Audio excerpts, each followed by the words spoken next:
Hey guys, it's Michelle here and welcome to the vlog channel. Thank you guys so much for joining me, and don't forget to click that subscribe button and that new little thing where you now have to click the alarm looking thing. Just click on it when I upload these videos, and I know you guys want to know that, right? Because everyone wants to know that. So make sure you do that. But nonetheless, I just wanted to share with you guys that I have been in this really cool process of getting older and kind of transitioning from my 20s to my 21s. I think that's a really big deal for me because I feel like in some way I'm adulting and I'm really feeling that transition. But not only am I turning 21, but I am in the process of also transferring from my community college, and that is so crazy for me to say. I can just remember the first day that I started community college and just this whole experience all together. I can't now imagine leaving my community college experience. I'm gonna miss it so much, but I am on my last semester, and I want to share with you guys the entire process of how I chose my university or the place that I want to transfer to.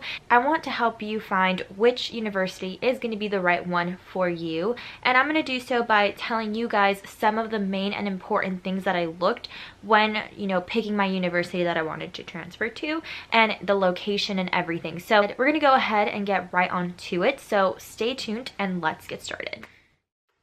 Okay guys, I have my coffee and I'm ready to tell you what was one of the first things I paid close attention when picking my university or school that I wanted to transfer to. The very first thing I did was decide, do I want to do a state school, a UC school, or a private? And I think this is so important because they're all very different. The way that their system works is super different, and you kind of find that out through researching. I did a lot of YouTube videos. I looked up students to see how they reacted, what kind of person they were, and I know that's so weird, but personally, I'm just a really visual person. I need to see the people. I need them to talk about their experiences. I need to go exactly to the source. So I also went to the, school's website. I looked up how they talked about themselves. I don't know if that's naturally just a marketing thing. I like to see how people express about, their different programs. And I think that's just a really good way to start, is where do you, visually see yourself? And I know that can be so difficult to do sometimes. So a good way to start is by watching YouTube videos, is by, hearing people talk about their experiences, what their values are, and what, the programs that they've been in have challenged them to do. It's kind of how I started picking, is, do I want a state? Do I want a private? Do I want, a UC? And you have to start from there. Decide okay, where do you see yourself? It should be really quick, watch some videos, kind of decide. And once you get that down, then you can start going to the next thing, which is what we're going to talk about. Look at this super cute Starbucks cup. Kind of dirty because I had a lot of coffee. You need coffee for this stuff, people. A little sip of coffee was delicious. So now we can talk about the second thing. The second thing that I looked into and was really important while making my decision was programs. I kid you not, Googled best marketing schools in the whole entire, nationwide US. And I think that is just kind of a good way to start, because then you can kind of go from top to bottom, look up the best ones, see what kind of programs they are, and see also their descriptions of what, as a student, how you would fit into that mold. And some of them are going to be more appealing than others. Some of them you're going to be like, this is so me. And then there's going to be some where you're like, that is my dream school and I want to go to that one school. And that's going to be awesome when you find out that program. And then once you do, you're going to have to write that down in your little list of schools. Pick a program, go on Google. That's definitely what I did. I went on Google, and then, talking to people from, my school, like my counselors, asking about their opinion on that program from that school is really key, because they, at the end of the day, will have a little bit more direct, information that they can give you. Personally, I aim to pursue a college that already helps me with my internships, has a reputation of getting people jobs, students jobs afterwards, and also has a really good social environment. So that's kind of the three important things that I was looking for in terms of the program.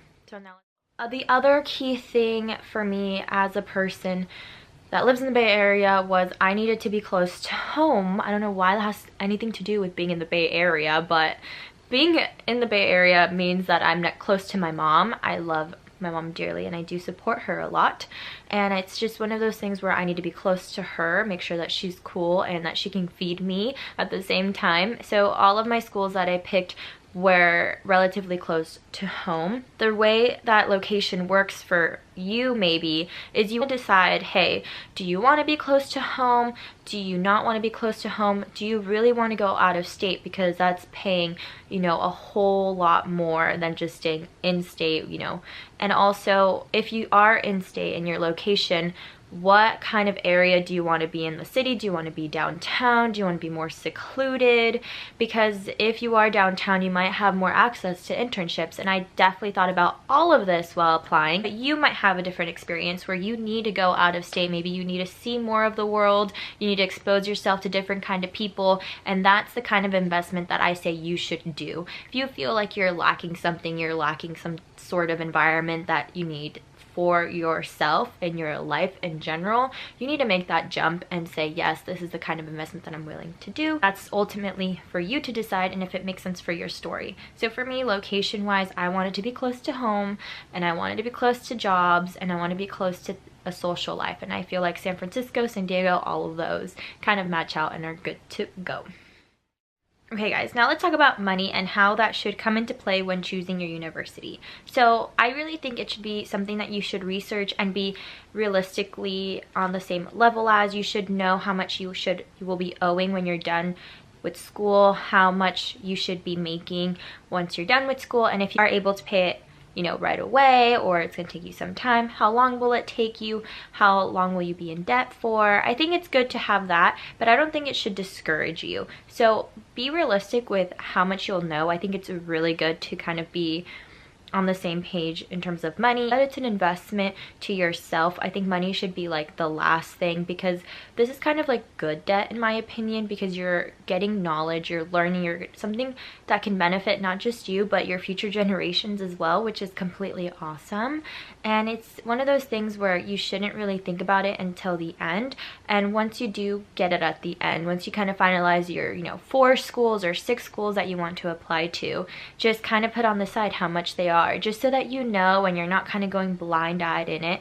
But money should never be a factor when, you know, going to a college, unless it's something where you really do need a degree and you need it immediately. Then I would say aim for like an affordable route. But if, you know, you need to experience some things and you need resources and you need access to certain things, invest in yourself, invest in your future, because this is literally the time to do so. And there's no other like better investment than your education if that's truly what you want, and it should be. It's that money, take advantage of it, and should be the last of your concerns. That's what I wanted to say about money. That's kind of to round this up for you guys.